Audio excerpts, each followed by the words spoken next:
San Diego Mayor Kevin Faulconer, welcome back. Great to be back. Thank you. Well, yesterday you spoke at the American Legislative Exchange Council, or ALEC, a Republican group, I understand, of politicians, corporations, and lobbyists that are dedicated to creating and advocating for conservative policies. What did you talk about there? I said welcome to San Diego. It was a group of state legislators from all across the country. Their focus is on innovation. It's something that we're pretty proud of, on the innovation that we're doing here and the reforms in San Diego.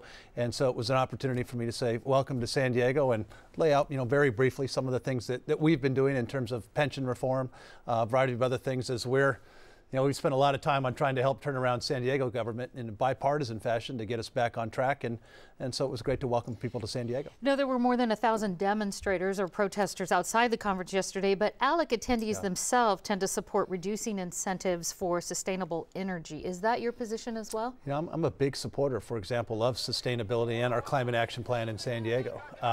And we're going to have one of the most ambitious climate action plans of any city in the country. And so if folks can take away some of the great things that we're doing in San Diego, I think that's a very good thing.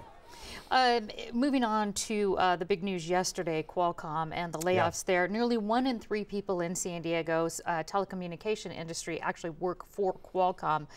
With this layoff of a total of about 4,700 jobs worldwide, what kind of impact could that have on San Diego's economy, our jobs, and investors here? Well, Qualcomm is a tremendously important company to San Diego, one of our flagships, and one that we're very, very proud of. And so obviously, as they're going through some of this retrenchment, I think from their standpoint, it's designed to make sure that they continue their success. They have 10,000 people that are here in San Diego, good quality jobs, and so we're going to continue to work with them. We're working with all of our regional partners. This is a good time for San Diego in terms of our innovation economy and the growth that we're seeing. I'm real confident that Qualcomm is going to get through this and come out much stronger for it. Well, let's talk about the Charger Stadium for a little bit here. An LA law firm has challenged the environmental review for the new Charger Stadium in Mission Valley. And from our KPBS Facebook page, a San Diegan Norm, he asked this question of you, so we'll pass it along here. He asked, how can he, Mayor Faulconer, justify wasting $2 million on an environmental impact report for the Chargers when we need work done on infrastructure? So how would you respond to that? It's not an either-or situation. One of the things that I'm very proud of is that infrastructure is our top priority, and street repair is that we're going to be paving 1,000 miles of roads in the next 5 years. And in fact, in the budget that the council just approved, and approved unanimously, they recognize that. And I don't care what part of the city you live in, the condition of our roads. And so that's my biggest priority with our budget, and it's reflective in that. Our ability to continue to move forward with the EIR with the Chargers, again, the council passed it, supermajority, bipartisan support, is really to make sure that we're doing everything that we need to be doing as San Diegans. I'm committed to developing a plan that I think is fair, that I think will be financially responsible, and one that the voters will ultimately have the final say on. This EIR gives us that opportunity to continue to move forward. We're working directly with the NFL, so a lot of work that still needs to happen. But look, when we talk, it's not just about the Chargers. It's about San Diego State, Aztec football, the Poinsettia Bowl, the Holiday Bowl.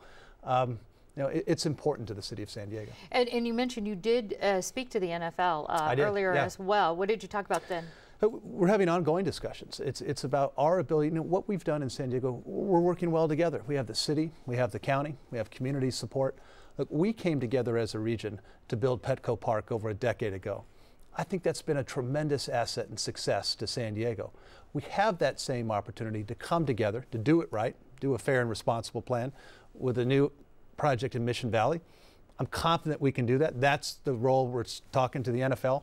A lot of hurdles still to come, but when it comes to San Diegans coming together and working together, we know how to do that very well. All right, we have to end here. I want to get back to infrastructure because it's so important and so much of what you talk about. The backlog, though, is said to be $1.7 billion for infrastructure repairs, and your plan to complete the 1,000 miles of street repairs, which could be done in the next few years. But that could leave the city without a long-term repair budget. So how would you like to address funding for long-term infrastructure repair? Well, we're doing it, we're really shifting the focus from what the city used to do as year to year. We're going out 5 years, saying, what are we going to be doing for the next 5 years? But even longer than that, That's why we're doing, not only our street assessments, but our sidewalks, our street lights, our facilities condition. And I'm spending a lot of time on what I like to call repairing the city's repair program, which means how are we looking at providing value for the dollars and efficiencies and making sure that we're spending the dollars that we have much more wisely and getting projects across the finish line sooner. Fortunately, we're out of time, so thank you for joining us. Always great to be back, Peggy. Thank you.